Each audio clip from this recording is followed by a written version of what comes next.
Good afternoon. Welcome to this Wednesday edition of the St. Mark Spark. It is August the 12th, and I am Pastor MP. I wanted to just share with you some thoughts that I had as I've been reading through the book of Hebrews this past week or so. And I'm going to read some sections of chapter 11, so the very beginning and the end of chapter 11 in Hebrews, and then the first few verses of chapter 12. And then I want to share some thoughts with you in regard to kind of what's going on in my life, my spiritual life, and then how it relates, or how I sort of thought it related to these verses. So hear now the word of the Lord out of the book of Hebrews. Faith is the reality of all that is hoped for. Faith is the proof of all that is unseen. Because of faith, our ancestors were approved by God.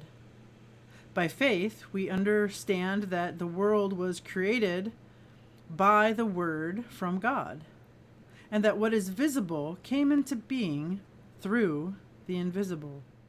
And then in the middle of this chapter, there are a bunch of by faith and then listing a name. So, for example, the very first by faith is in verse 4. By faith, Abel offered a better sacrifice to God than Cain. The next one, by faith, Enoch was taken up and didn't have to experience death. And this goes on several times over and over again until finally in verse 31, the writer ends with, by faith, Rahab the prostitute didn't perish with those who were disobedient after she welcomed the spies in peace. And so in the beginning of this chapter, the author introduces us to those who live by faith and includes us. And then for the whole midsection of this, the author goes through and lists many of our ancestors of the faith. And by faith they, by faith they, by faith they, ending with Rahab. In verse 32, we pick up here at the end, the author ends with, what more can I say after this list? There is no time for me to give an account of Gideon, Barak, Samson, Jephthah, or David, Samuel, and the prophets. These were those who through faith conquered nations, did what was just and earned promises. They shut the jaws of lions, put out raging fires, and emerged unscathed from battle. They were weak people who were given strength, became brave in battle, and put foreign invaders to flight. Some came back from the dead to their spouses by resurrection. Others submitted to torture, refusing release so that they could rise again to a better life. Still, others endured mockery, scourgings, even chains and imprisonment. They were stoned, sawed in half, even beheaded. They were homeless, dressed in the skins of sheep and goats. They were penniless and given nothing but ill treatment. The world wasn't worthy of them, and they wandered in the deserts and slept on mountains and in caves and ravines. These are all heroes of our faith, but none of them received what was promised, since God had provided something better for us, so that they would not be made perfect apart from us. Therefore, since we are surrounded by such a cloud of witnesses that so easily entangles us, let us run with perseverance the race laid out for us. Let us not lose sight of Jesus, who leads us in our faith and brings it to perfection. For the sake of the joy to come, Jesus endured the cross, heedless of its shame, and now sits at the right hand of God's throne. Think of Jesus, who endured such opposition from sinners, so that you will not grow weary and lose heart. This is the word of the Lord. Thanks be to God.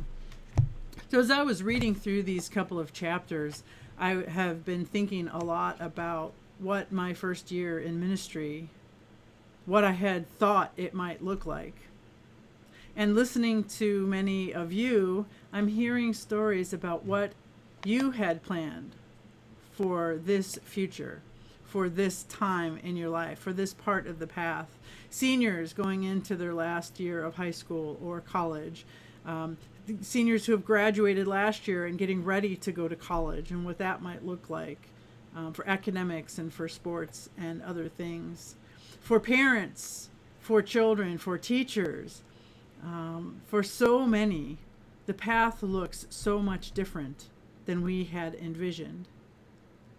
We possibly assumed that there was a promise of this future, that we would be going down a particular certain path.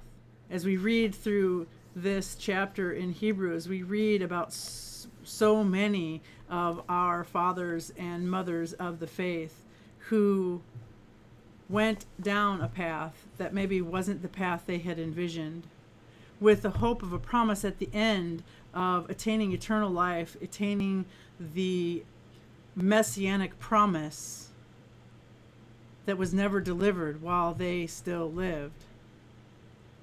But that God had that promise in front of them the whole time. And I wonder if they thought, geez, here is this, I've lived this life, I've been faithful to God, and where is this deliverance of this promise? But God has provided that messianic promise in Jesus Christ. And Jesus came much later than these saints that we read about in the Bible. But we know, looking through God's story from beginning to end, that messianic promise always was, is, and always will be. And so those saints maybe didn't get that promise at the time they were alive, that they lived their life, that they were so faithful to God, but that they are the beneficiaries. They will inherit that eternal life through Jesus Christ, just as we will. And so the writer encourages this church, or these churches that they were writing to, and we don't know exactly who wrote it, we don't know exactly who they were writing to, but these words of encouragement in Hebrews to stand fast, to hold on to Jesus, to keep plugging away at the day-to-day, to be faithful to God as God will be faithful to us. So may you have gleaned something from this message today and go out into the world this day with the peace, knowing that Jesus is the promise, that Jesus has been delivered to us, and that you are the recipient of the inheritance of God. Peace be with you, and I hope to see you soon.